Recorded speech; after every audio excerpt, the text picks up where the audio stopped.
Sino mag-aakala na maganda tong cake na nagawa ko ngayon? O, diba? Tingnan nyo naman, bumaga yung combination ng white, light pink at ng ating yellow na flowers. At talaga naman napakaganda. So anyway, alam nyo na, hindi ko na isasabi.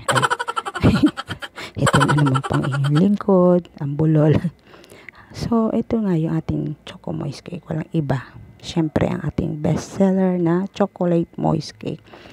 At yun nga, mga ka-sweet, ay, nalimutan ko palang bumati muna sa ng isang magandang araw. Hello, hello, mga ka-sweet. Siyempre, for today's cake video na naman tayo nga.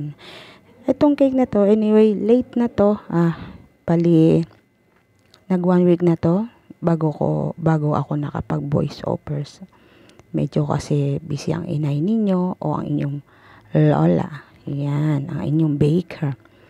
Busy tayo. Siyempre, hindi natin agad nagagawa yung mag-voice over kasi naalala nyo ang tagal-tagal na hindi ako nakapag-voice over ng ating mga cakes na nagagawa. Lagi lang minsan may walang sounds kasi lagi na lang tayo nakaka-copyright. So, ngayon, talagang hinintay ko na makapag-voice over ako. Para naman kahit papano, at least, yung kumbaga, original sounds, 'di ba? Yan. At ang ating ginagawa ay ang ating, syempre, ulit-ulit, chocolate moist. Anyway, ang umorder nito sa akin kumbaga, kapwa ko, BHW o Barangay Health Worker. Yan. Dahil siya ay 58 na rin ang kanyang edad. At ito nga yung i-deliver namin ni Mr. na nasa gitna ng bukirin ba yun? O parang ganun, parang nasa gitna ng bukid.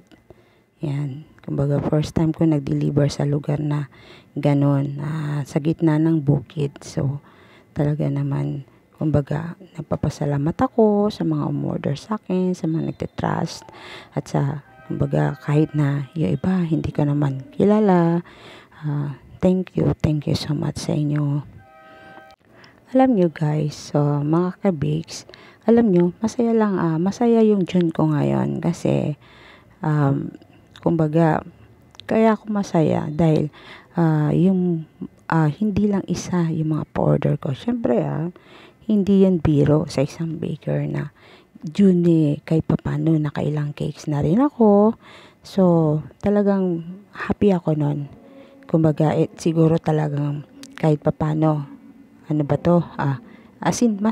masaya ako kasi ngayong June pa lang medyo nakakailan ako ng cake. So, kaya ganyan, syempre, kahit naman sino magiging masaya. How much more kung talagang tuloy-tuloy na to, diba? Sana nga, one day, isang araw na, kumbaga yun talaga, kahit na napapagod ka na, sige, go ka lang. Kasi, kumbaga yun ang passion mo, tsaka, maligaya kapag yun ang ginagawa mo, yung ganyan trabaho, dahil ito ang gusto mo, dahil ito yung gusto mo mangyari. So, ayan na nga ating cake. Nalimutan ko na hindi pala yun naka-on yung aking video. So, pagtingin ko, hindi pala siya nagro-roll yung camera o ang ating video. Kaya yan, nakita ko ganyan na siya. So, tuloy-tuloy lang natin yan. At inano natin ang bang tawag dyan. Basta in-scrape lang natin ng ganyan. At yan, nilalagay na natin yung ating flower. So, nakikita ninyo, nagustuhan ko yung combination ng bulaklak. Kasi, tingnan mo siya, white and yellow. Tapos, nilagyan ko siya ng maliliit na mga flowers.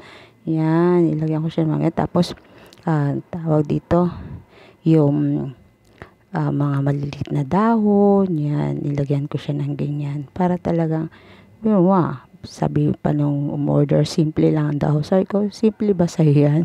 Ganyan, nung nakita niya yung cake, talagang gandang-ganda siya. At, ayan, naka-uniform pa ako dyan, na ginagawa ko yan, dahil nga gusto ko, maghatid ako, naka-uniform ako dyan. Yan, tingnan niyo yung ganda ng cake na yan, diba? Minsan kasi sa ating mga baker, pag yung pinapagawa ka ng cake na minsan kahit na meron ng preference, pero itong cake na to, wala man siyang preference kundi yung dati ko ring cake. Kaya lang kumbaga iniba ko na lang ng format, na kumbaga ng design. Yung imbis na sundin ko yung dating flowers, iniba ko naman kasi nga sabi niya touch of yellow gold, pero parang tingin ko nga dyan sa cake base parang naging mustard yellow, pero hindi naman.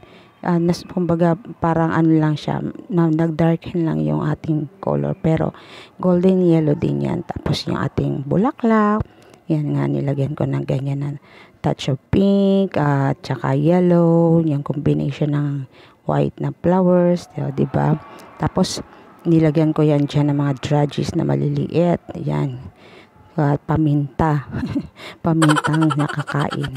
O yan, dragées po yan. At edible po yung dragées na yan. Yung ating mga nilagay dyan na dragées. Yan, white and gold ang ating nilagay dyan na dragées. So, di ba parang hindi mo akalain ang ganda ng cake. Yan, nakikita naman ninyo. O, maya-maya tapos na tayo dyan. Konting ano na lang, ping ping ping ng ating dragées, at saka ilalagay natin yung ating yung cake topper, yung ating 58th, happy 58th birthday. O, di ba? Ang ganda ng cake. So elegant. Simple lang siya, pero elegante ang dating niya. Pwede na nga tong ganitong cake, pwede to sa wedding cake. Yung mga ganitong cake, pwede to sa wedding cake. Yan. Siyempre ganito na mga uso ngayon sa mga cake na mga nagbi-birthday, flowers, depende sa request ni client. Pwedeng edible yung flowers, pwede rin namang artificial, pwede rin naman yung tawag dito, fresh flowers. Pero depende yan sa pag-uusap niyo ni client. 'Di ba? Tingnan niyo. Hindi mo masasabing ano. Simple lang pero elegant ang dating ng ating cake.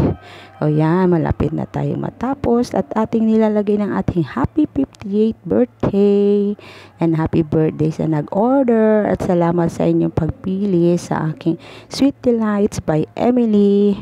Yan, at sana maulit-uli ang kanyang pag-order. O, diba? At talagang natuwa naman yung aking ka-BHW dyan nung dineliver namin nitong cake. Yun nga, nagulat siya na nakita niya yung cake na ganyan nga, magandang kinalabasan ng cake. Siyempre, tapos may previous pa yan na kutsinta. At eto nga, thank you at sa ulitin. Bye!